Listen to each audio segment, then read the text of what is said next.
Isabela Martínez tinha apenas 15 anos quando descobriu que todo o ouro do mundo não consegue comprar aquilo que mais importa. Filha única do magnata empresarial Roberto Martinez, ela vivia em uma mansão de 3 andares na zona sul do Rio de Janeiro, cercada por luxos que a maioria das pessoas só vê em filmes. Carros importados na garagem, closet maior que apartamentos inteiros, viagens internacionais sempre que desejava. Mas nada disso importava mais. 3 meses antes, sua mãe Helena havia perdido a batalha contra o câncer. A doença chegou silenciosa e avançou rápido, como um ladrão que rouba o que há de mais precioso sem dar tempo para reação. Helena era o centro da vida de Isabela. Era quem a levava para a escola, quem conhecia seus medos, seus sonhos, suas pequenas manias. Roberto sempre esteve ocupado com negócios, viagens, reuniões que decidiam o futuro de milhares de funcionários. Helena era presença, carinho, conversa na hora de dormir. Depois do funeral, a casa ficou diferente. Os empregados caminhavam em silêncio como se pisassem em vidro. Roberto mergulhou ainda mais no trabalho, talvez tentando escapar da dor que não sabia como processar. Isabela se trancou no quarto, recusando as refeições, ignorando os telefonemas das amigas, abandonando os estudos. O mundo perdeu as cores. A comida perdeu o sabor. As coisas que antes a faziam rir agora pareciam vazias e sem sentido. As noites eram as piores. Sozinha no quarto gigante, Isabela ficava olhando para o teto, sentindo um peso no peito que parecia crescer a cada dia. Ela havia tentado conversar com o pai algumas vezes, mas Roberto sempre estava no telefone, assinando contratos, resolvendo crises empresariais. Ele parecia não saber como lidar com uma filha em luto, como se a dor dela fosse um problema que pudesse terceirizar. Os dias se arrastavam iguais. Isabela acordava tarde, passava horas no celular sem ver nada específico, comia pouco e voltava para o quarto. As empregadas tentavam animá-la, mas suas palavras soavam vazias. Como poderiam entender? Elas tinham suas famílias, seus problemas simples de resolver. Isabela tinha um vazio que todo o dinheiro do pai não conseguia preencher. Foi em uma quinta-feira chuvosa de março que Roberto tomou uma decisão. Ele havia observado a filha definhando por semanas e percebeu que não tinha as ferramentas emocionais para ajudá-la. Seus métodos funcionavam no mundo dos negócios, mas falhavam miseravelmente quando o assunto era o coração de uma adolescente órfã de mãe. Roberto decidiu contratar uma babá. Não uma babá comum, mas alguém especial. Ele fez questão de entrevistar pessoalmente cada candidata, procurando por algo que nem sabia definir direito. Queria alguém que não fosse impressionado pela riqueza, que tivesse experiência com jovens em situações difíceis, que soubesse ser firme quando necessário, mas também compreensiva. A escolha recaiu sobre Maria Santos, uma mulher de 42 anos, divorciada, mãe de 2 filhos já adultos. Maria havia trabalhado como educadora social em orfanatos e casas de recuperação. Tinha os cabelos grisalhos presos em um coque simples, mãos calejadas de quem conhecia trabalho duro e olhos que transmitiam uma paz que Roberto não via há meses. Durante a entrevista, Maria foi direta. Senhor Martinez, sua filha não precisa de mais conforto material. Ela precisa de alguém que a enxergue, que a escute, que esteja presente. Posso fazer isso, mas não vou fingir que será fácil. Adolescentes em luto são como plantas machucadas. Precisam de paciência, cuidado constante e, principalmente, amor genuíno. Roberto contratou Maria na mesma hora. Maria chegou à mansão em uma segunda-feira de manhã, carregando apenas uma mala pequena e uma bolsa com alguns livros. Ela observou a casa com olhos críticos, notando os detalhes que revelavam o vazio emocional por trás da opulência. Quadros caros, mas sem personalidade. Móveis perfeitos, mas não convidativos. Uma decoração que gritava status, mas sussurrava solidão. Isabela estava no quarto quando ouviu passos no corredor.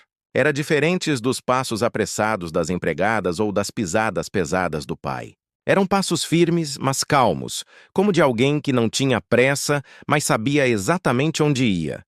Maria bateu na porta 3 vezes e esperou. Isabela não respondeu. Maria bateu novamente e falou: Isabela, meu nome é Maria. Vim trabalhar aqui e gostaria muito de conhecer você. Pode abrir a porta? Silêncio. Está bem, não precisa abrir agora. Vou ficar aqui fora por alguns minutos caso mude de ideia. Trouxe um livro para ler enquanto espero. Isabela ficou curiosa apesar de si mesma. Quem era essa pessoa que não insistia, não gritava, não ameaçava? Ela encostou o ouvido na porta e conseguiu ouvir Maria folheando páginas tranquilamente. Depois de 15 minutos, Maria se levantou e disse: Vou preparar um lanche na cozinha. Se quiser, apareça lá. Se não quiser, tudo bem também. Mas saiba que estou aqui e não vou desistir de você. Isabela ficou no quarto, mas algo mudou. Pela primeira vez em semanas, ela sentiu curiosidade sobre outra pessoa. Quem era essa Maria? Por que o pai a havia contratado?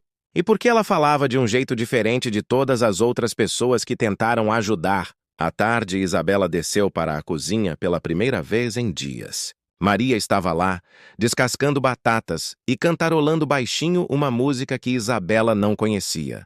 Quando viu a menina, Maria sorriu sem exageros, como se fosse a coisa mais natural do mundo. Oi, Isabela. Que bom que desceu. Estava fazendo um purê de batatas com queijo. Sua avó ensinou essa receita para sua mãe, e sua mãe me contou que você adorava quando era pequena. Isabela ficou surpresa. Você conheceu minha mãe? Conheci sim. Trabalhamos juntas em um projeto social há alguns anos. Helena era uma mulher incrível. Falava de você o tempo todo. Pela primeira vez em meses, Isabela sentiu vontade de saber mais sobre algo. Ela se sentou no balcão da cozinha e ficou observando Maria cozinhar.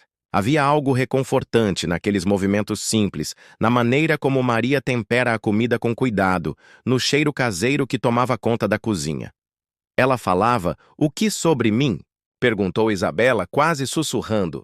Maria parou de mexer o purê e olhou diretamente para Isabela. Ela dizia que você era a luz da vida dela. Que você tinha um coração enorme, uma inteligência brilhante e uma sensibilidade rara.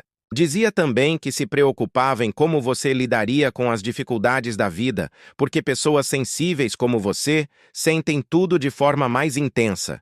Isabela sentiu os olhos marejarem. Era a primeira vez que alguém falava sobre sua mãe de maneira tão natural, sem pena, sem drama. Ela estava certa para se preocupar, disse Isabela, a voz embargada. Estava. Mas sabe o que mais ela me disse? Maria continuou mexendo o purê, mantendo o tom conversacional. Disse que você era forte. Não forte de uma maneira óbvia, mas forte do jeito mais importante. Forte no coração. E que quando chegasse a hora de você encontrar seu caminho de volta para a vida, nada no mundo conseguiria parar você. Isabela ficou em silêncio, processando essas palavras. Maria terminou o purê e serviu 2 porções em pratos simples, não na louça fina que era usada nas refeições formais. Vamos comer? Disse Maria. E se você quiser, pode me contar sobre sua mãe, ou sobre qualquer outra coisa. Ou podemos comer em silêncio mesmo. Você escolhe! Isabela pegou o garfo e provou o purê. O sabor trouxe memórias de quando era pequena, de tardes na cozinha com a mãe, de risos e conversas bobas. Por um instante, ela conseguiu sentir algo além da dor constante no peito.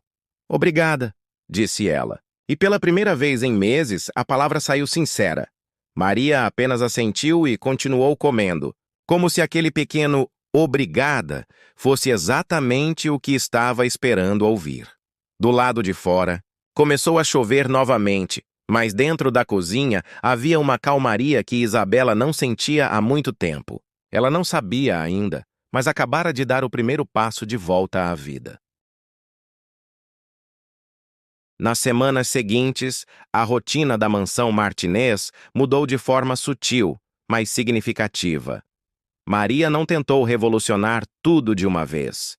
Em vez disso, ela introduziu pequenas mudanças que passaram quase despercebidas, mas que criaram ondulações positivas na vida de Isabela.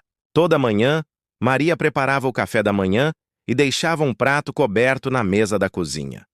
Não importava se Isabela descesse para comer ou não. A comida estava sempre lá, fresca e bem feita. Junto com o prato, sempre havia um bilhetinho simples. Bom dia, Isabela. Espero que você tenha uma noite tranquila. Se precisar de alguma coisa, estarei no jardim regando as plantas.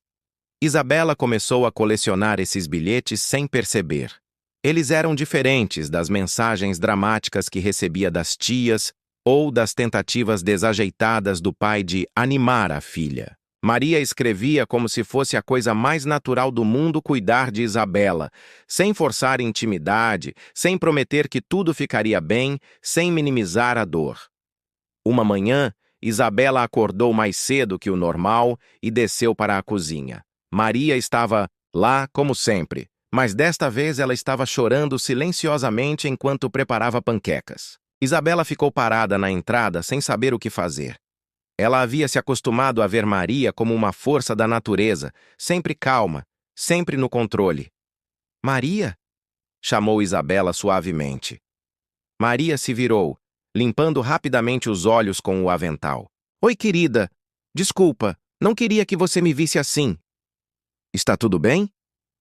Isabela se aproximou, sentindo pela primeira vez em meses a vontade de cuidar de alguém que não fosse ela mesma. Maria sorriu, mas seus olhos ainda estavam úmidos. "Hoje faz 2 anos que meu pai morreu. Às vezes as datas pegam a gente de surpresa, né?" Isabela assentiu, entendendo perfeitamente. "Sente falta dele?" "Muito. Ele era um homem simples, trabalhava como mecânico, mas sabia consertar qualquer coisa, não só carros. Quando eu era criança e quebrava algum brinquedo, ele sempre dizia: 'Não se preocupe, Mariazinha. Tudo que se quebra pode ser consertado, só precisa de paciência e das ferramentas certas." Isabela se sentou no balcão, como havia se tornado costume. "Você acha que pessoas quebradas também podem ser consertadas?" Maria parou de mexer a massa das panquecas e olhou diretamente para Isabela. "Sabe, eu acho que essa é a pergunta errada." "Como assim?" "Pessoas não são objetos que se consertam, Isabela. Pessoas são como plantas que passaram por uma tempestade muito forte. Algumas partes podem ter quebrado, algumas folhas podem ter caído, alguns galhos podem estar machucados. Mas a planta não precisa ser consertada. Ela precisa ser cuidada para que possa crescer de novo."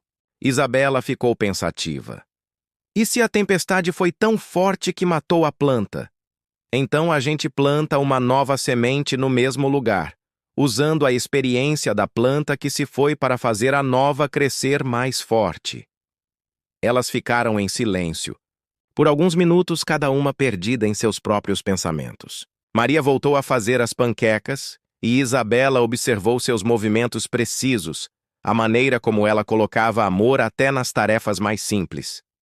"Maria", disse Isabela de repente, "você pode me ensinar a cozinhar?" Maria sorriu, e desta vez foi um sorriso genuíno, cheio de alegria. "Claro que posso. Por onde você quer começar?" "Pela receita que minha mãe mais gostava de fazer." Assim começaram as aulas de culinária. Toda tarde, depois que Roberto saía para o trabalho, Isabela e Maria se reuniam na cozinha. Maria ensinava, com paciência, deixando Isabela errar, sujar a bancada, queimar algumas coisas. Ela nunca demonstrava irritação ou pressa. "Cozinhar é como viver", dizia Maria enquanto Isabela tentava descascar uma batata pela 10ª vez. "Não é sobre fazer tudo perfeito. É sobre colocar amor no que você está fazendo e aceitar que às vezes os resultados não são o que esperávamos, mas ainda assim podem ser bons." Durante essas sessões de culinária, Isabela começou a falar sobre a mãe. Primeiro foram pequenas memórias, momentos engraçados, receitas que Helena costumava fazer. Aos poucos, ela foi se abrindo sobre coisas mais profundas, como se sentia, culpada por não ter percebido que a mãe estava doente mais cedo, como tinha medo de esquecer a voz dela, como se sentia perdida sem a pessoa que sempre foi sua bússola moral. Maria escutava tudo sem tentar consertar, sem dar conselhos não solicitados, sem prometer que a dor ia passar. Ela apenas estava presente, verdadeiramente presente, do jeito que Isabela não se lembrava de ninguém estar desde que a mãe morreu. "Sabe o que mais dói?" disse Isabela um dia, enquanto faziam um bolo de chocolate. "É que todo mundo age como se ela nunca tivesse existido. Papai guardou todas as fotos, as empregadas não falam mais sobre ela, é como se mencionar o nome dela fosse proibido. E como você gostaria que fosse?" Queria poder falar sobre ela normalmente, contar histórias engraçadas, lembrar das coisas boas, chorar quando sentisse saudade, sem que todos ficassem com cara de pena ou mudassem de assunto. Maria parou de mexer a massa e olhou para Isabela. Então vamos fazer isso. A partir de hoje, sua mãe vai fazer parte das nossas conversas sempre que você quiser. Ela foi importante demais para ser esquecida ou ignorada. Isabela sentiu algo se afrouxar no peito, como se uma corda que estava muito apertada tivesse sido ligeiramente soltada. Os dias começaram a ter uma rotina diferente. Isabela acordava mais cedo, tomava café da manhã com Maria, ajudava nas tarefas da casa, algo que nunca havia feito antes.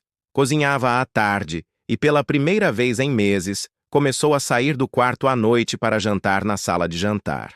Roberto notou as mudanças e ficou aliviado, mas também um pouco perdido. Ele não entendia como Maria havia conseguido em semanas o que ele não conseguira em meses. Tentou algumas vezes se juntar às sessões de culinária ou às conversas entre Isabela e Maria, mas se sentia deslocado, como se estivesse invadindo um espaço que não era seu. Ela não me odeia. Odeia? Perguntou Roberto a Maria uma noite, depois que Isabela havia subido para o quarto. Claro que não, Sr. Martinez. Ela só não sabe como se conectar com o Senhor. Vocês dois estão sofrendo pela mesma perda, mas cada um está lidando com isso de um jeito diferente. Eu não sei como fazer isso, admitiu Roberto.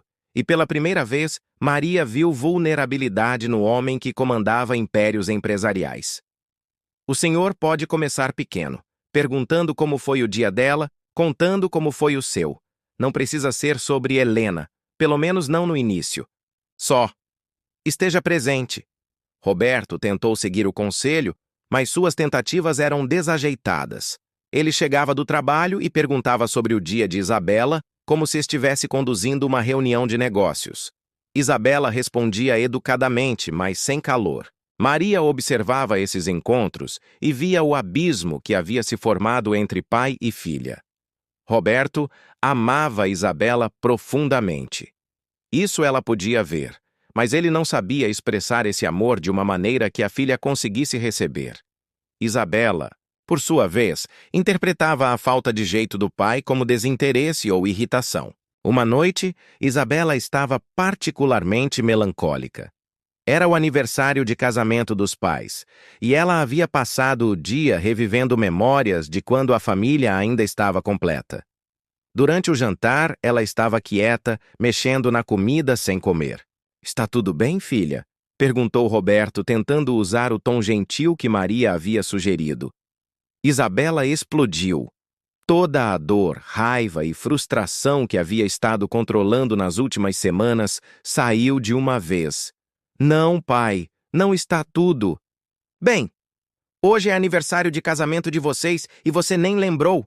Você trabalha o tempo todo, não quer falar sobre a mamãe, age como se nada tivesse acontecido. Eu sei que você está sofrendo também, mas pelo menos você tem seu trabalho para se distrair. Eu só tenho você, e você não está aqui. Roberto ficou chocado com a explosão, mas principalmente com a verdade brutal das palavras da filha. Ele realmente havia esquecido a data. Realmente usava o trabalho para fugir da dor. Realmente havia abandonado emocionalmente a filha justamente quando ela mais precisava dele. E Isabela, Ele começou, mas não sabia o que dizer. Está bem, pai. Eu entendo. Você não sabe como lidar comigo. Ninguém sabe. Ainda bem que pelo menos a Maria sabe. Isabela saiu da mesa e subiu correndo para o quarto, deixando Roberto sozinho com suas falhas como pai expostas de forma dolorosa. Maria, que havia presenciado tudo da cozinha, se aproximou de Roberto. Ele estava com a cabeça entre as mãos, completamente perdido. Senhor Martinez, disse ela suavemente, sua filha não está pedindo perfeição. Ela está pedindo presença. Ela quer saber que vocês ainda são uma família, mesmo sem Helena. Roberto olhou para Maria com desespero. Eu não sei como ser pai sem Helena. Ela que fazia essa ponte entre nós. Ela que entendia Isabela. Eu só sei trabalhar, resolver problemas práticos. Como é que eu vou criar uma adolescente sozinho? O senhor não está sozinho, disse Maria. E não precisa substituir Helena. Precisa ser o Roberto, o pai que Isabela precisa agora. Não é o mesmo pai que ela precisava quando tinha 10 anos, nem o pai que ela vai precisar quando tiver 20. É o pai que ela precisa hoje, aos 15, órfã de mãe e se sentindo órfã de pai também. Roberto ficou em silêncio, absorvendo as palavras de Maria. Pela primeira vez, ele entendeu que não precisava ser perfeito. Precisava apenas tentar. No andar de cima, Isabela estava no quarto, chorando de frustração. Ela havia gritado com o pai, algo que nunca fazia antes. Parte dela se sentia culpada, mas outra parte se sentia aliviada por finalmente ter colocado para fora tudo o que estava sentindo. Maria bateu na porta e entrou sem esperar resposta, como já havia se tornado costume entre elas. "Posso sentar?" perguntou, apontando para a cama. Isabela assentiu, ainda fungando. "Você foi corajosa hoje", disse Maria. "Fui grossa. Gritei com meu pai. Você foi honesta. Às vezes a honestidade dói, mas é necessária. Seu pai precisava ouvir essas coisas." Isabela se sentou na cama ao lado de Maria. "Ele vai me odiar agora." "Ele te ama, Isabela. Ama muito. Só não sabe como mostrar isso de um jeito que você entenda. E você também ama ele, só não sabe como mostrar isso de um jeito que ele entenda. Vocês dois estão falando línguas diferentes. Como a gente resolve isso?"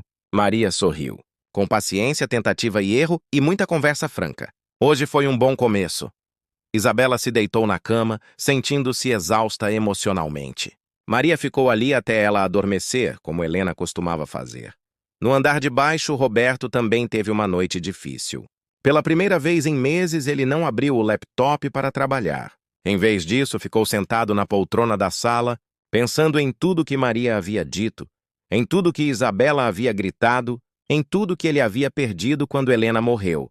Ele percebeu que havia perdido não só a esposa, mas também a conexão com a filha, e que se não fizesse alguma coisa logo, poderia perder Isabela para sempre. No dia seguinte, algo estava diferente na casa. Roberto não saiu cedo para o trabalho como sempre fazia. Isabela desceu para tomar café e o encontrou na cozinha, tentando fazer panquecas com a ajuda de Maria. "Oi, filha", disse ele um pouco sem graça. "Pensei em fazer café da manhã para você hoje." Isabela ficou surpresa. "Você sabe fazer panquecas?" "Na verdade, não. Maria está me ensinando. Já queimei 3." Isabela não conseguiu evitar um sorriso. Era estranho ver o pai, sempre tão competente em tudo, lutando com algo tão simples quanto virar uma panqueca. "Posso ajudar?" ofereceu ela. Roberto sorriu, genuinamente aliviado. "Claro. Acho que preciso de toda a ajuda possível." Eles passaram a manhã na cozinha, fazendo panquecas e conversando sobre coisas simples. Roberto contou histórias engraçadas do trabalho. Isabela falou sobre os livros que estava lendo. Não falaram sobre Helena, sobre a briga da noite anterior, sobre sentimentos profundos, mas estavam juntos, presentes um com o outro, e isso já era um começo. Maria observava de longe, sorrindo discretamente. Sabia que ainda havia um longo caminho pela frente, mas também sabia que os primeiros passos, mesmo pequenos, são sempre os mais importantes.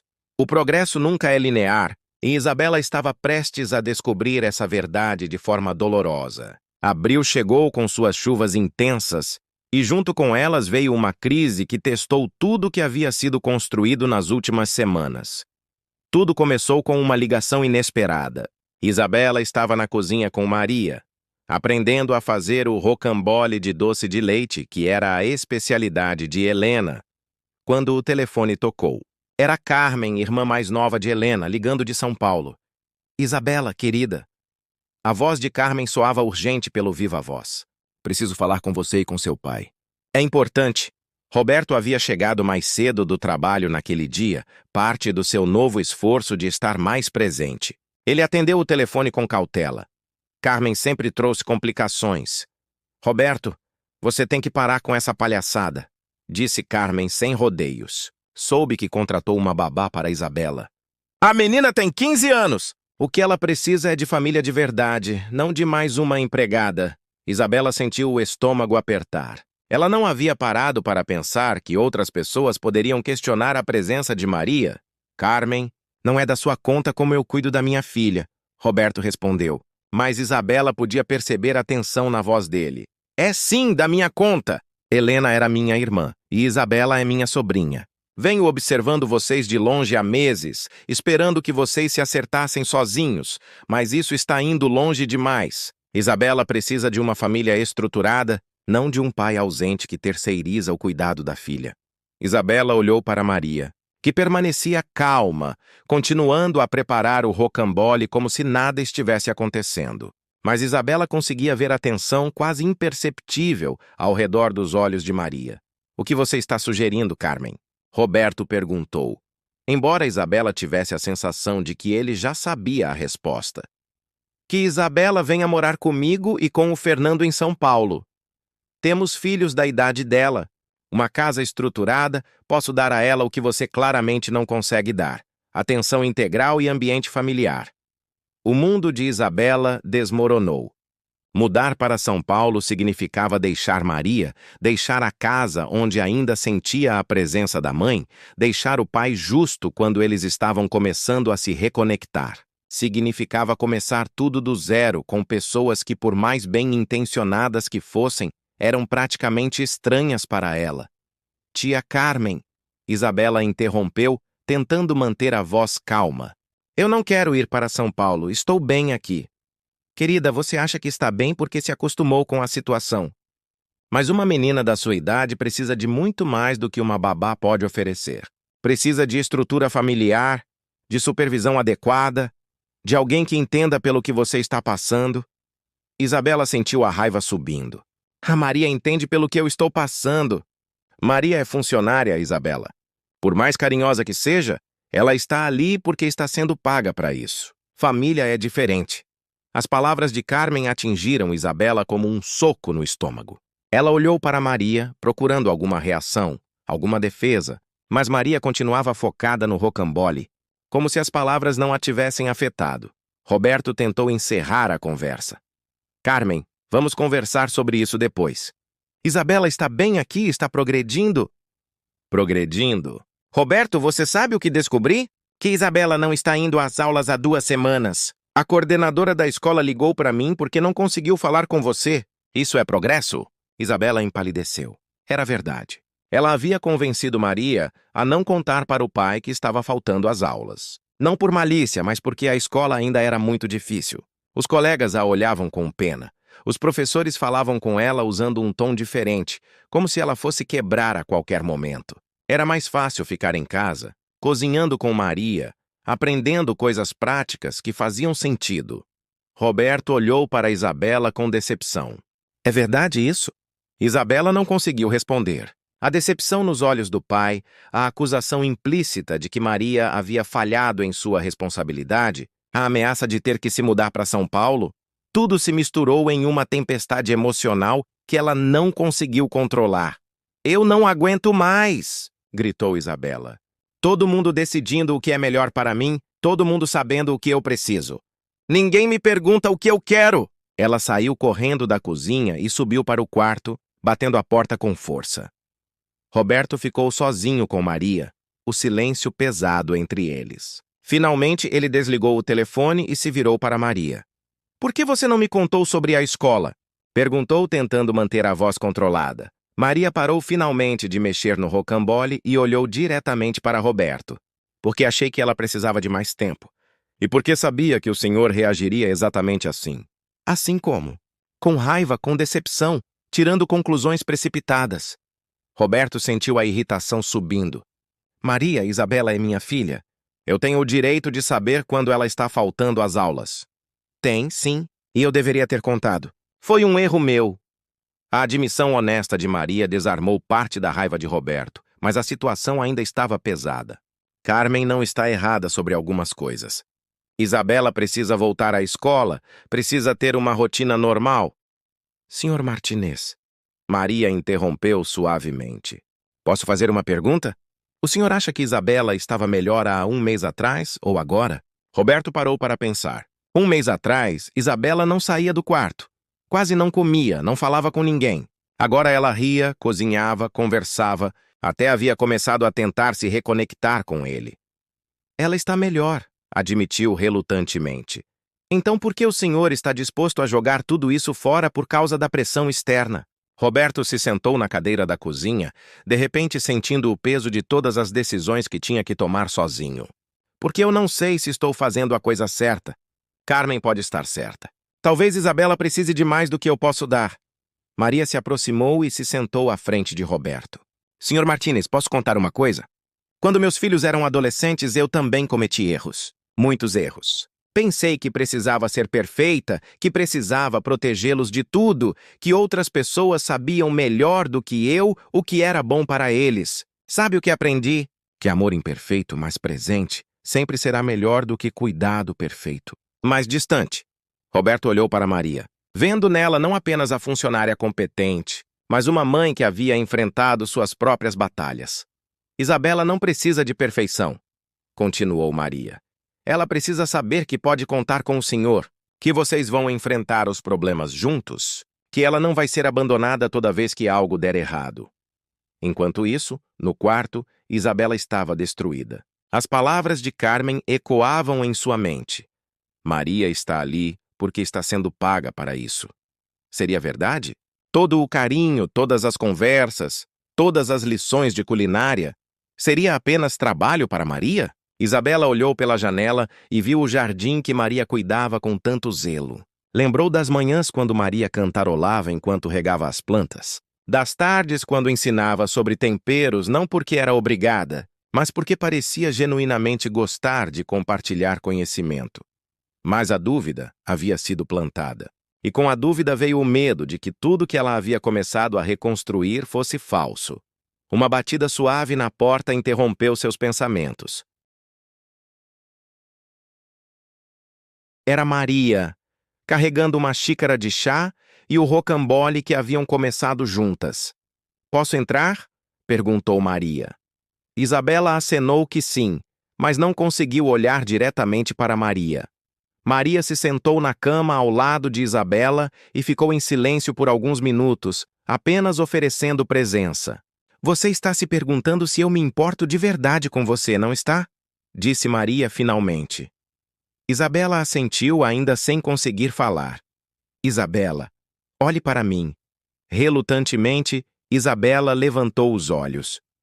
"Quando eu era criança, minha avó sempre dizia uma coisa: Maria, você pode fazer qualquer trabalho por dinheiro, mas você só pode amar por escolha. Oi, eu escolho estar aqui. Escolho me preocupar com você. Escolho ficar acordada de madrugada quando você tem pesadelos. Escolho brigar com seu pai quando acho que ele está errando com você.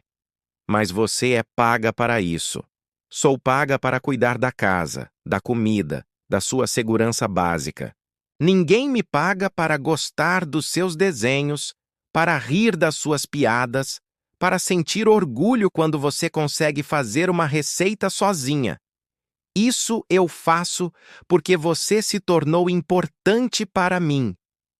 Isabela sentiu lágrimas escorrendo pelo rosto. "E se eu tiver que ir para São Paulo?" Maria suspirou. "Se for o melhor para você, eu vou apoiar. Mas primeiro, vamos lutar para que você não precise ir." "Como?" "Mostrando para seu pai e para sua tia que você está crescendo, que está assumindo responsabilidades, que está se curando no seu próprio ritmo. Começando por voltar às aulas." Isabela fez uma careta. "Eu odeio a escola agora. Todo mundo me olha diferente." "E você acha que fugindo isso vai mudar?" Isabela ficou pensativa. Maria estava certa. Faltar às aulas não resolvia o problema, apenas o adiava. "Você vai comigo no primeiro dia de volta?" perguntou Isabela. "Se seu pai deixar, sim." Naquela noite, a família Martinez teve a conversa mais honesta que haviam tido em meses. Roberto, Isabela e Maria se sentaram na sala, sem televisão, sem celulares, apenas os três tentando entender uns aos outros. Roberto começou. "Isabela, eu não quero que você vá para São Paulo, mas também não posso ignorar que você está faltando às aulas. Preciso entender por quê." Isabela respirou fundo e explicou sobre os olhares de pena, sobre como se sentia diferente dos outros alunos, sobre como a escola a lembrava de quando tinha uma vida normal com a mãe. Roberto ouviu sem interromper, tentando aplicar os conselhos de Maria sobre estar presente. E se tentarmos uma abordagem diferente? Sugeriu Roberto. Você volta às aulas, mas se for muito difícil, conversamos sobre mudança de escola ou aulas particulares temporariamente? Você faria isso? Isabela pareceu surpresa. Filha, eu posso não saber como ser o pai perfeito, mas posso tentar ser o pai que você precisa. Isabela sentiu algo se afrouxar no peito novamente. Não era uma solução mágica, mas era um pai tentando, se esforçando, estando presente. E sobre a tia Carmen? Roberto suspirou. Vou ligar para ela amanhã e explicar que você está ficando aqui comigo, que estamos trabalhando juntos para superar as dificuldades. Se ela não aceitar, vamos enfrentar isso juntos também. Maria assistiu à conversa com um sorriso discreto. Não era perfeito, mas era real. Era uma família se reconstruindo, cada um fazendo sua parte. Os dias seguintes foram tensos.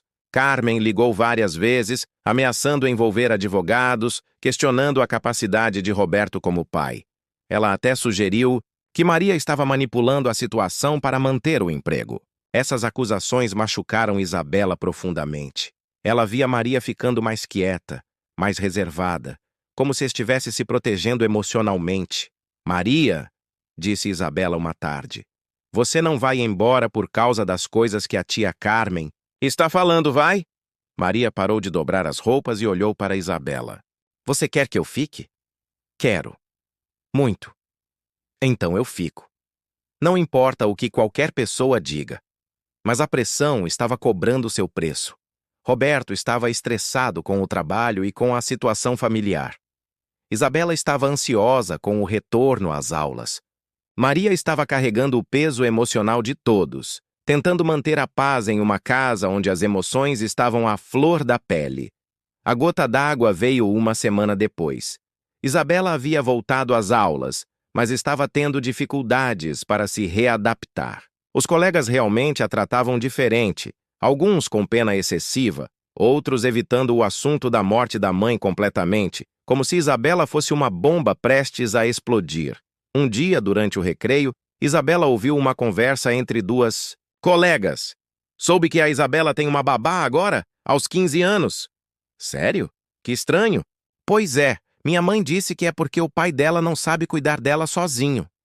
Que triste, né? Isabela sentiu o rosto queimar de vergonha. Ela saiu correndo da escola, pegou um táxi e voltou para casa no meio do dia. Quando chegou, encontrou Maria no jardim, cuidando das rosas que Helena havia plantado antes de morrer. O que aconteceu? Perguntou Maria, vendo o estado emocional de Isabela. Isabela contou sobre a conversa que havia ouvido, sobre como se sentia envergonhada de ter uma babá, sobre como tudo parecia estar desmoronando. Talvez a tia Carmen esteja certa, disse Isabela, as palavras saindo como veneno. Talvez eu precise mesmo de uma família normal, não de um pai que precisa contratar alguém para cuidar de mim. Maria sentiu as palavras como uma facada, mas manteve a expressão calma. Se é isso que você acredita, talvez devêssemos conversar com seu pai sobre isso. É isso mesmo que você quer? Se livrar de mim? A pergunta saiu mais cruel do que Isabela pretendia, carregada de toda a frustração e confusão que ela estava sentindo. Maria se levantou lentamente, limpando a terra das mãos. Quando olhou para Isabela, havia lágrimas em seus olhos. Isabela, eu já perdi muitas pessoas importantes na minha vida. Meus pais, meu casamento, a proximidade com meus próprios filhos quando eles se mudaram para outros estados. Quando cheguei aqui, pensei que seria apenas mais um trabalho. Mas você se tornou como uma filha para mim.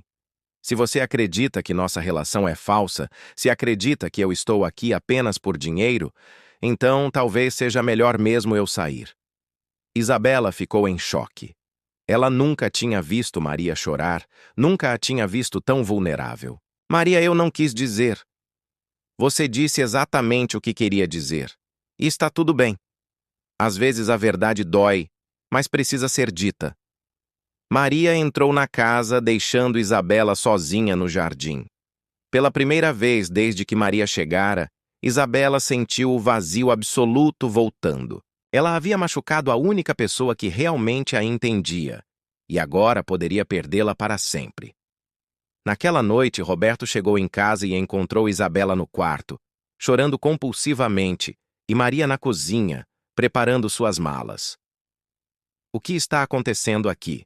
perguntou Roberto. Maria explicou a situação com calma profissional, como se estivesse relatando algo que aconteceu com outras pessoas.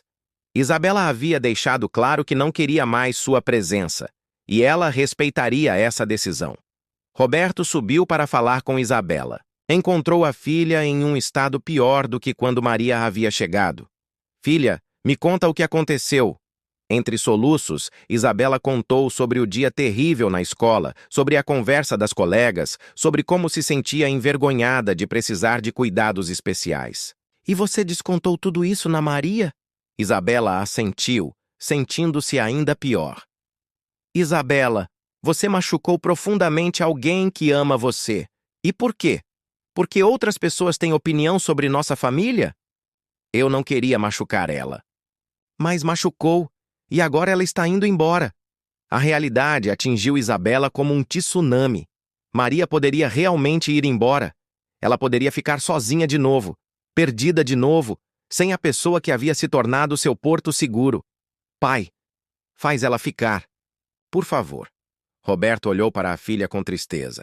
"Isabela, eu não posso obrigar alguém a ficar onde não é querida. Se você quer que Maria fique, você precisa convencê-la disso." Isabela desceu correndo para a cozinha, onde Maria estava fechando sua segunda mala. "Maria, por favor, não vá embora." "Isabela, você deixou muito claro que não quer mais." "Eu estava com raiva. Eu estava confusa. Eu não quis dizer aquelas coisas." Maria parou de arrumar as roupas e olhou para Isabela. "E da próxima vez que você ficar com raiva e confusa, vai acontecer a mesma coisa?" Isabela não sabia o que responder. Ela era adolescente, ainda estava aprendendo a lidar com emoções intensas. Podia garantir que nunca mais faria isso? "Eu não sei", disse ela honestamente. "Mas posso tentar. Posso tentar muito. Por favor, me dá uma chance." Maria ficou em silêncio por um longo momento. Finalmente ela suspirou. "Isabela, relacionamentos não funcionam com base em tentativas. Funcionam com base em comprometimento. Você está disposta a se comprometer a trabalhar nossa relação, mesmo quando for difícil?" "Sim", disse Isabela, sem hesitar. "Mesmo quando outras pessoas criticarem?" "Sim." "Mesmo quando você tiver dias ruins e quiser descontar em mim?" Isabela parou para pensar. "Eu prometo que, se eu estiver tendo um dia ruim, vou falar com você sobre isso, em vez de atacar você." Maria olhou nos olhos de Isabela e viu sinceridade ali. Mais do que isso, viu maturidade. A garota havia aprendido algo importante naquele dia sobre as consequências das palavras e sobre o valor dos relacionamentos verdadeiros. "Está bem", disse Maria finalmente. "Mas com uma condição." "Qual?" "Você volta à escola amanhã e enfrenta suas colegas de cabeça erguida. Não precisa explicar nossa família para ninguém, mas também não pode fugir toda vez que alguém falar algo que você não gosta." Isabela assentiu vigorosamente. "Prometo." Roberto, que havia observado a conversa da porta, se aproximou. "E eu prometo que vou conversar com Carmen e deixar claro que nossa família é diferente. Mas não é defeituosa." Naquela noite, os três jantaram juntos. E pela primeira vez em semanas, a conversa fluiu naturalmente. Eles haviam passado por uma tempestade, mas haviam emergido mais unidos e mais honestos uns com os outros. Isabela aprendeu que relacionamentos verdadeiros exigem cuidado constante, que palavras têm poder de machucar profundamente e que às vezes é preciso lutar pelo que importa. Roberto aprendeu que ser pai significa estar presente não apenas nos momentos fáceis, mas principalmente nos momentos de crise. E Maria aprendeu que ela havia se tornado mais do que uma funcionária naquela casa. Havia se tornado família. A tempestade havia passado, Mas o mais importante ainda estava por vir. A verdadeira cura e reconstrução de uma família que havia aprendido a se amar de forma imperfeita, mas verdadeira.